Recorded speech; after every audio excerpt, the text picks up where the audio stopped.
The silent stars, high above the crystalline spires of New Alexandria. Administrator Vex 427 stood motionless in her observation pod, her iridescent scales reflecting the light of 3 setting suns. The capital city of the Galactic Confederation sprawled beneath her, a marvel of engineering and artistry built over 10,000 years. Yet today, something was wrong. The usual streams of aerial traffic had thinned to a trickle. The quantum computing centers, once humming with activity, now operated at minimum capacity. Most telling of all was the creative district. Its halls of music, art galleries, and innovation centers stood eerily quiet. Administrator, a soft voice chimed. The council awaits. Vex 427 turned to face her assistant, an artificial intelligence manifested as a shifting cloud of blue light. Show me the latest statistics, Sarah. Holographic displays materialized around them, showing graphs and data streams from across the Confederation's million worlds. Every chart told the same story: a steady decline in scientific research, artistic creation, and technological innovation. But it wasn't just the numbers that worried Vex 427. It was the growing sense of emptiness. The lethargy spreads, she murmured, using the term that had become common across the Confederation. How many systems now? 47 major civilizations have reported significant decreases in creative and scientific output, Sarah responded. The Arcturus Alliance has shut down their quantum engineering division. The Centauri Collective hasn't produced new music in 3 years. Enough. Vex 427's tail twitched, a rare display of emotion for her species. The council chamber. Ready. Though. Sarah's form flickered slightly. There's something else. An anomaly in the data from Sector 47. The primitive sectors. Vex 427 frowned. The Confederation rarely paid attention to developing civilizations, preferring to let them evolve naturally until they achieved faster-than-light travel. Yes, specifically from a planet called Earth. The observation pod descended smoothly through the crystal spires, carrying them toward the council chamber. Show me. New holographic displays appeared, showing a small blue-green planet orbiting an unremarkable yellow star. Data streamed alongside the images. Atmospheric composition, population statistics, technological development level. They're barely at level 2, Vex 427 noted. Still burning fossil fuels. Why are they significant? Because they're the only civilization showing increased activity across all metrics we monitor. While advanced worlds succumb to the lethargy, Earth's creative and scientific output continues to accelerate. The pod docked at the council chamber entrance. Through the transparent walls, Vex 427 could see the other council members arriving. Representatives from the Confederation's most advanced species. Some were organic like herself, others mechanical or energy-based, all united by their mastery of science and art. And all, she noticed, showing signs of the same creeping malaise that threatened their civilization. Their primary information network contains something interesting. Sarah continued. They call it science fiction. Fiction. Vex 427 paused at the chamber entrance. Deliberately false narratives. Stories they create about possible futures, about reaching the stars, meeting alien civilizations, overcoming impossible challenges. Sarah's form brightened slightly. Even as they struggle with primitive technology and their own internal conflicts, they dream of the future. They imagine. They hope. Hope. The word struck Vex 427 like a physical force. When was the last time she had heard it spoken in the council chamber? When was the last time any of them had truly hoped for something beyond maintaining what they had already achieved? The chamber doors slid open silently. Inside, the council members waited. The finest minds in the galaxy gathered to discuss the crisis that threatened to end their civilization, not with violence or disaster, but with a quiet fading away. Sarah, Vex 427 said quietly, Prepare a detailed report on Earth, everything we have. And she hesitated. Include samples of their science fiction. Is this relevant to today's council session? Sarah asked. Vex 427 stepped into the chamber, her scales shifting to formal presentation colors. Perhaps not. Or perhaps. She thought of the streams of data showing human creativity, their persistent drive forward despite their limitations. Perhaps it's the most relevant thing we've discovered in centuries. The council session began as it had for months now, with reports of declining innovation, of worlds falling quiet, of the strange emptiness spreading through their civilization. But for the first time in years, Administrator Vex 427 felt something different as she listened, something she had almost forgotten. She felt curious. Off in Sector 47, unaware they were being watched, humanity continued its chaotic, determined march forward. Their ships had barely reached their own moon. Their computers were laughably primitive, and their civilization was a mess of contradictions and conflicts. But they dreamed, they created, they hoped. And perhaps, though none in the council chamber yet realized it, that would make all the difference. The human factor. Impossible, Council Member Zix declared, his crystalline form pulsing with agitation. The data must be flawed. The council chamber's holographic displays, filled with streams of information from Earth, achievements, failures, recoveries, and perpetual forward momentum. 2 months had passed since Administrator Vex 427's initial discovery, and the evidence had only grown stronger. The data is accurate. Sarah's voice echoed through the chamber, her blue form hovering beside Vex 427. In fact, we've been consistently underestimating their progress. They've developed new medical treatments while dealing with a global pandemic. Their primitive space programs have launched thousands of satellites despite repeated rocket failures. Their artists create in times of plenty and poverty alike. But how? Another council member, a being of pure energy named Helios, moved closer to examine the displays. Their resources are limited. Their lifespans are brief. Their planet is damaged. By any logical measure, they should be regressing, not advancing. Vex 427 stepped forward, her scales shifting to analytical patterns. That's precisely what makes them fascinating. They progress not despite their limitations, but perhaps because of them. The chamber filled with murmurs of disagreement. These were beings who had solved the fundamental mysteries of the universe, who had conquered death itself in some cases. The idea that primitive humans might have something to teach them seemed absurd. Watch this, Vex 427 said, gesturing to Sarah. The AI began playing a series of recordings from Earth. A small team of scientists celebrating wildly in a cramped laboratory, their years of research finally yielding results. A young artist in a tiny apartment creating digital masterpieces with outdated equipment. A group of students launching a homemade satellite from their school's football field. They fail constantly, Vex 427 continued. But each failure seems to fuel them rather than discourage them. They have a saying, fail better. Illogical, Zix stated. Failure is merely the absence of success. Is it? Sarah interjected, her form brightening. Look at this. The displays shifted to show a human city devastated by a natural disaster. But instead of abandonment, they watched as humans returned, rebuilt, and somehow created something new and beautiful from the ruins.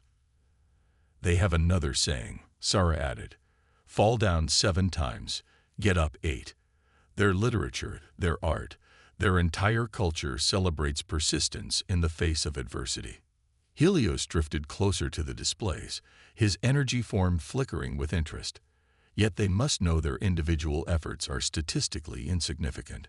Their greatest achievements could be undone by a single natural disaster or conflict. But they try anyway, Vex 427 said softly. They hope anyway. She brought up new displays, showing human entertainment, their movies and video games, their books and music, Stories of impossible odds overcome, of tiny acts of courage changing the world, of ordinary individuals making extraordinary choices. They don't just accept the possibility of failure, she explained. They embrace it. They've built their civilization on the understanding that progress isn't a straight line, that setbacks are inevitable, but that the attempt itself has value. And this matters to us how? Zix demanded. We achieved perfection centuries ago. Our systems are optimal. Our societies are stable. Are they? Vex 427 scales shifted to challenge patterns. Look around this chamber. When did we last create something truly new? When did we last take a risk? When did we last feel the thrill of attempting something uncertain? The chamber fell silent. The weight of her words settled over the assembly like a physical force. The humans have a concept, Sarah said into the silence. They call it beginner's mind. The ability to approach problems with freshness and enthusiasm, unburdened by expertise. We've lost that, Vex 427 continued. In achieving perfection, we've lost the drive that got us here. The lethargy isn't a disease or an attack. It's the natural end result of a civilization that has forgotten how to strive. She moved to the center of the chamber, her scales now showing the formal patterns of an official proposal. I request permission to establish a direct observation post in Earth's solar system. We need to study them more closely to understand how they maintain their drive in the face of such overwhelming odds. The council erupted in debate. Direct observation of pre-FTL civilizations was rarely approved, and never for something as abstract as studying their psychological characteristics. But as the arguments flew back and forth, Vex 427 noticed something strange. The council members were engaged, animated, more alive than they had seemed in years. The mere discussion of doing something unprecedented had awakened something in them.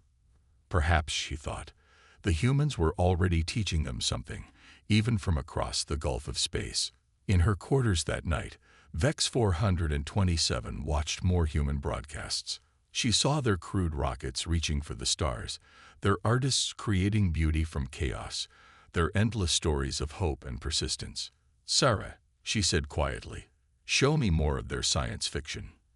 As she watched their imagined futures unfold, Vex 427 felt something she hadn't experienced in centuries, a flutter of excitement, a sense of possibility. The humans dreamed of meeting advanced alien civilizations, of learning their secrets and joining them among the stars. They'd never imagined that those advanced aliens might need to learn from them instead. First Contact Initiative.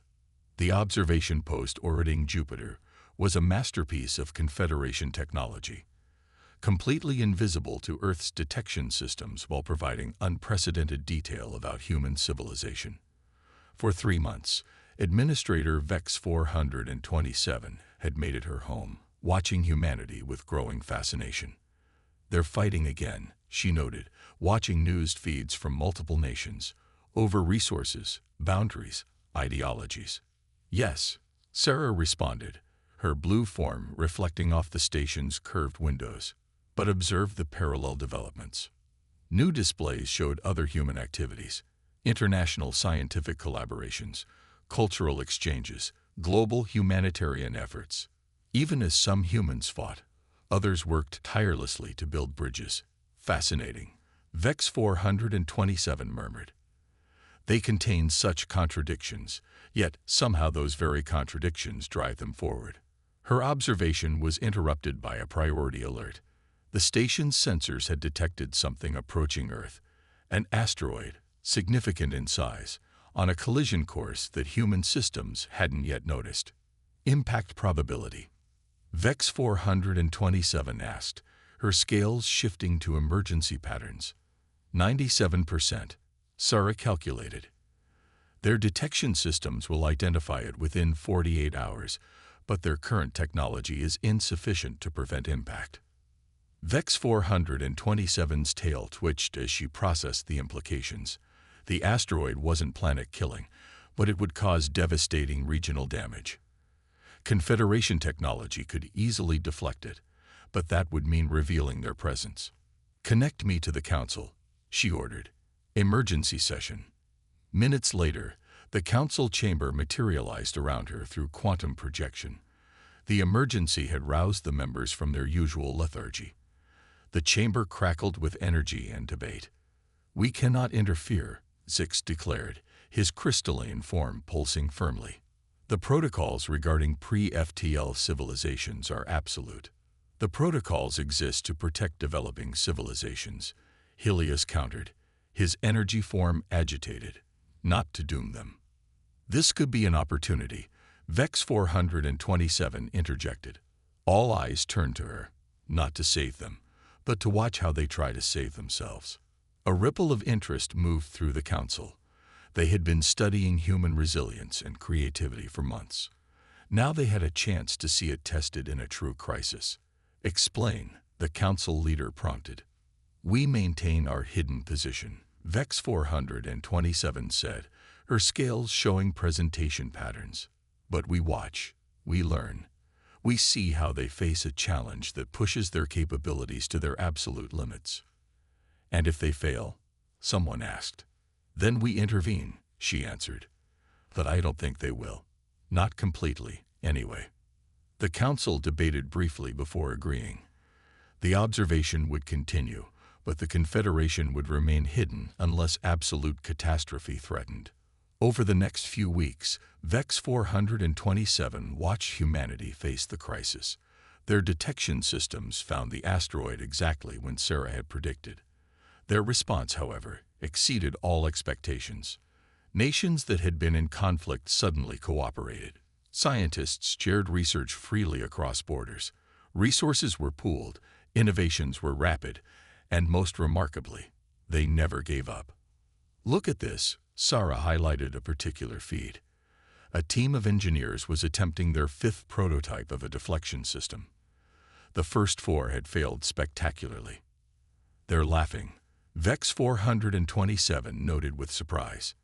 Indeed, despite the pressure and previous failures, the humans were joking as they worked. "They call it gallows humor," Sarah explained. "The ability to find amusement even in dire circumstances. It appears to be a psychological coping mechanism." The asteroid drew closer. Human attempts to deflect it failed repeatedly, but each failure brought new approaches, new ideas. They worked without rest, driven by a determination that seemed to grow stronger as the situation became more desperate. "Their approach is completely inefficient," Zix commented during one update session. "They're trying multiple solutions simultaneously instead of calculating the optimal approach." "Yes," Vex 427 agreed. "And because of that, they're discovering possibilities we never would have conceived." She was right. Human scientists, unburdened by knowledge of correct approaches to asteroid deflection, tried methods that the Confederation would have dismissed as absurd. Most failed. Some showed promise. One might just work. 7 days before projected impact, humanity launched their final attempt, a combination of technologies that no Confederation engineer would have ever put together. It was inelegant, probably dangerous to the crews implementing it, and definitely not the optimal solution. But it was new, it was creative, and most importantly, it was hopeful. As Vex 427 watched the humans work, she felt something she hadn't experienced in centuries: genuine uncertainty about the outcome. The humans didn't know if their plan would succeed. They had no guarantees, no certainty, just determination, and that peculiar human quality they called hope. "Sarah," she said quietly, "are you recording everything about their approach? Not just the technical details, but the way they work, the way they interact." "Yes, Administrator. The Council is particularly interested in their emotional responses during the crisis." "Good." Vex 427 scales shifted to show subtle patterns of excitement. "Because I think we're about to learn something important about the power of uncertainty, and about why the lethargy has never touched Earth." The asteroid grew larger in Earth's sky as humanity prepared to test their improbable solution. Throughout the Confederation, Advanced civilizations paused in their slow decline to watch what would happen next. Learning to hope again. The final hours before asteroid impact transformed Earth's night sky into an unprecedented light show. Humanity's hastily assembled defense system, a combination of nuclear propulsion, gravitational manipulation, and what they called kinetic impactors, engaged the approaching mass in full view of half the planet. In her observation post, Administrator VEX 427 watched through multiple feeds as humans gathered in streets, parks, and rooftops, their eyes turned skyward. Their instruments couldn't tell them yet if their desperate plan would succeed. They're singing, Sarah noted, monitoring cultural frequencies. Indeed, in cities across the globe, spontaneous gatherings had turned into impromptu concerts. People who might be facing catastrophe were creating music. Probability of success. VEX 427 asked, though she knew the answer. Unknown, Sarah replied. Their approach is so unconventional that our models can't predict the outcome. Though I note something interesting. They're already documenting everything, preserving their methods and observations for future generations, even without knowing if there will be future generations to receive this knowledge. The council chamber materialized around them, filled with observers from across the Confederation. The lethargy that had gripped their civilization seemed temporarily forgotten as they watched humanity's desperate gambit unfold. The first kinetic impactor struck the asteroid, slightly altering its course. Nuclear detonations followed, precisely timed despite the primitive nature of human technology. The gravitational manipulators, a technology humans barely understood but had developed in mere weeks, activated last. It's not enough, Zix announced, his crystalline form analyzing the trajectory. The deflection angle is insufficient. Wait, Helios interrupted, his energy form brightening. They're doing something else. The humans had held one system in reserve, a network of satellites carrying what they called solar sails. As the asteroid passed through the calculated point, the sails deployed simultaneously, creating a massive reflective surface in space. The combined effect of solar radiation pressure and the previous impacts pushed the asteroid just enough. It would miss Earth, not by much, close enough to create spectacular auroras and disturb weather patterns for weeks, but humanity had done it. The humans had held one system in reserve, a network of satellites carrying what they called solar sails. As the asteroid passed through the calculated point, the sails deployed simultaneously, creating a massive reflective surface in space. The combined effect of solar radiation pressure and the previous impacts pushed the asteroid just enough. It would miss Earth, not by much, close enough to create spectacular auroras and disturb weather patterns for weeks, but humanity had done it. The celebrations on Earth were immediate and overwhelming. Humans wept, danced, hugged strangers in the street. Scientists who had worked themselves to exhaustion collapsed in relief, then immediately began analyzing data from the encounter. But what fascinated VEX 427 most was what happened next. They're already proposing improvements to the system, Sarah reported, monitoring scientific channels, discussing how to make it more efficient, more reliable. They're not satisfied with merely succeeding. Of course not, VEX 427 replied, her scales showing patterns of revelation. Because for humans, success isn't a destination. It's a process. The council chamber hummed with discussion. These primitive beings had achieved something remarkable, not through superior technology or perfect calculation, but through sheer determination and creativity. There's more, Sarah announced. They're sharing everything, the successes, the failures, the near misses. Their scientific community is already incorporating lessons from this experience into other fields. They're calling it a wake-up call for global cooperation. VEX 427 moved to the center of the council chamber, her scales shifting to formal presentation patterns. Honored Council, I believe we've witnessed something more significant than a successful planetary defense. We've seen the antidote to the lethargy. Displays around her showed humans already back at work, improving their designs, pushing boundaries, imagining new possibilities. They celebrated their victory, yes, but they didn't rest on it. The humans succeeded, she continued, not because they knew they could, but because they refused to accept that they couldn't. They didn't have certainty. They had something better. They had hope, creativity, and most importantly, they had the courage to fail repeatedly until they found a solution. And how does this help us? Zix demanded, though his usual dismissive tone had softened. Because we've forgotten how to do that, Vex 427 replied. We've forgotten how to hope without certainty, how to create without guarantees, how to find joy in the attempt rather than just the achievement. She gestured to the displays showing Earth. They don't create because they know they'll succeed. They create because they don't know if they'll succeed. The very uncertainty that we've engineered out of our civilization is what drives them forward. The chamber fell silent as the implications sank in. For millennia, the Confederation had pursued perfection, certainty, the elimination of risk. In doing so, they had inadvertently eliminated the very thing that made progress possible, the drive to reach beyond what was known and proven.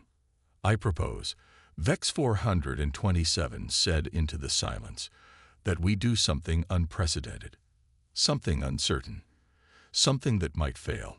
Her scales shifted to show patterns of both excitement and apprehension. I propose we reveal ourselves to humanity. The council erupted in debate. It was unprecedented, risky, completely outside their protocols. But as they argued, Vex 427 noticed something extraordinary. The council members were animated, engaged, alive with possibility in a way she hadn't seen in centuries. They were hoping again. Below them, humanity continued its chaotic, beautiful march forward, unaware that their greatest achievement wasn't saving their planet from an asteroid. It was showing an advanced civilization how to dream again. The awakening. Dawn broke over Cape Canaveral as humanity prepared for its most important moment. 3 months had passed since the asteroid incident, and Earth's population still remained unaware of the profound change about to occur in human history. Administrator Vex 427 stood in her observation post one final time, watching the gathering below. The humans had responded to the mysterious signal broadcast from Jupiter's orbit exactly as she had hoped, with a mixture of caution, excitement, and unstoppable curiosity. They've assembled quite a team, Sarah noted, displaying profiles of the human representatives. Scientists, diplomats, artists, and philosophers from across the globe had gathered for humanity's first contact with alien life. Notice their selections, Vex 427 replied, her scales showing patterns of approval. Not just their most decorated scientists or highest-ranking officials. They've included poets, musicians, teachers. They understand this is about more than just technology. The council had debated for weeks about the proper protocol for this unprecedented event. In the end, they had chosen to follow humanity's example, to embrace uncertainty and possibility rather than rigid procedure. The human press is speculating wildly, Sarah reported, monitoring global communications. Their theories range from remarkably accurate to completely absurd, yet they seem to delight in the uncertainty. Of course they do, Vex 427 said softly. For them, not knowing means there's more to discover, more to imagine, more to hope for. The Confederation's ship descended through Earth's atmosphere, its advanced technology allowing it to appear gradually, like a dawn breaking in reverse. On the ground, thousands of humans gathered to witness the event, their reactions a characteristic mixture of fear, wonder, and irrepressible curiosity. As Vex 427 prepared to transport to the surface, she received one final update from the Council. Across the Confederation, the first signs of recovery from the lethargy were appearing. Worlds that had fallen silent were awakening. Artists were creating again. Scientists were proposing new research. The mere possibility of learning from humanity had sparked something that centuries of advanced technology could not.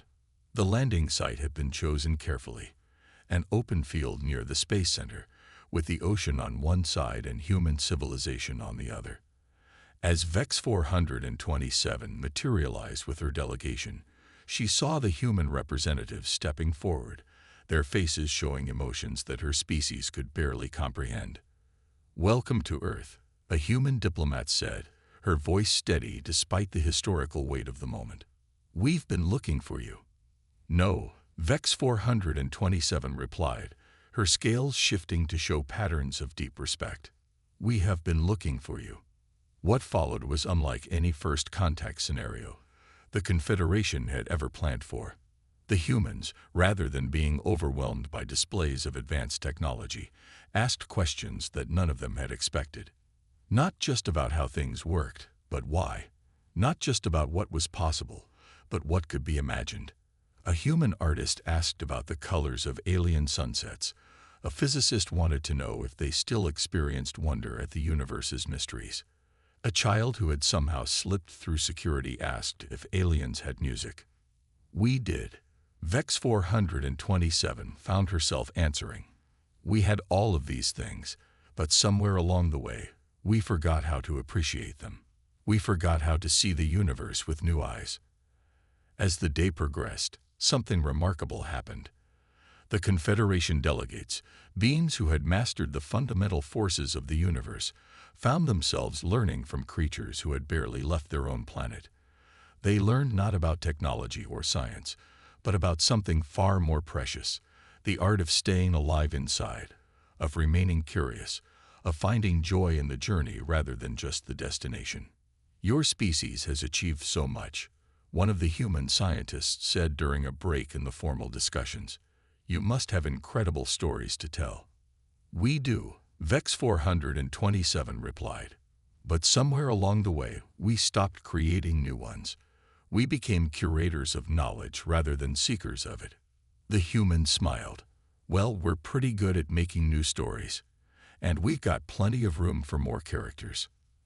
As the sun set on that first day of contact, VEX 427 sent a final report to the Council. She described the technical aspects of the meeting, the diplomatic protocols established, the foundations laid for future cooperation. But she ended with something more personal. "Today," she wrote, "we did not merely meet a new species. We remembered something we had lost.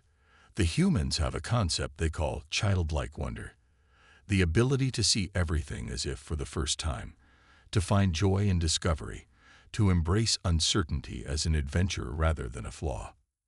She looked out over the gathering, where humans and aliens were already forming unlikely friendships, sharing stories, creating something new together.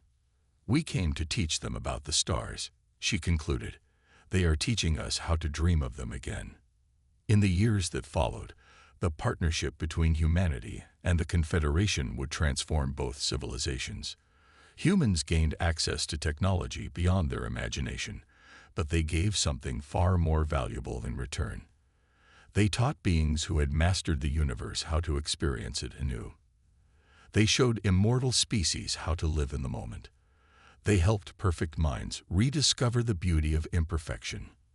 And most importantly, they proved that hope, messy, uncertain, persistent hope, was the most advanced technology of all. The lethargy never returned to the Confederation. How could it, when there were so many new stories to create, so many possibilities to explore, so many ways to fail and learn and try again? After all, as humans like to say, the best stories are the ones that never really end.